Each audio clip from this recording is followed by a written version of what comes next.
بسم اللہ الرحمن الرحیم۔ ایک شہزادہ اپنے استاد محترم سے سبق پڑھ رہا تھا۔ استاد محترم نے اسے 2 جملے پڑھائے، جھوٹ نہ بولو اور غصہ نہ کرو۔ کچھ دیر کے وقفے کے بعد شہزادے کو سبق سنانے کے لیے کہا۔ شہزادے نے جواب دیا کہ ابھی سبق یاد نہیں ہو سکا۔ دوسرے دن استاد محترم نے پھر سبق سنانے کو کہا۔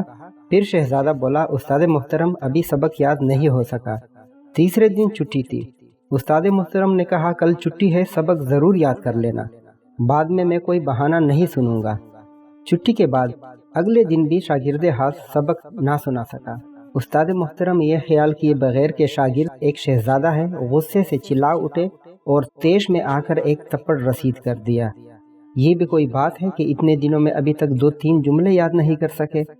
تھپڑ کھا کر شہزادہ ایک دفعہ تو گمسم ہو گیا اور پھر بولا، استاد محترم سبق یاد ہو گیا۔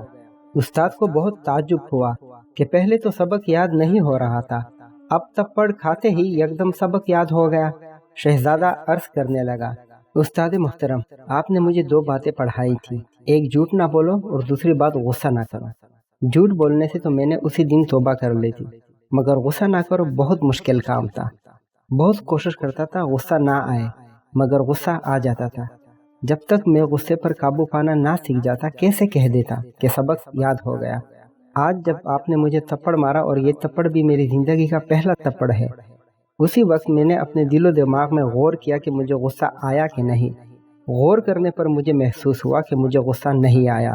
آج میں نے آپ کا بتایا ہوا دوسرا سبق غصہ نہ کرو بالکل سیکھ لیا ہے، اور آج مجھے اللہ تعالیٰ کے فضل سے مکمل سبق یاد ہو گیا ہے۔ تو دوستو ہمیں بھی چاہیے کہ جو اقوال زرعی ہم لکھتے پڑھتے اور سنتے رہتے ہیں ان پر عمل بھی کریں۔ عمل سے ہی انسان کی اصلاح ہوتی ہے، عمل سے ہی زندگی بنتی ہے۔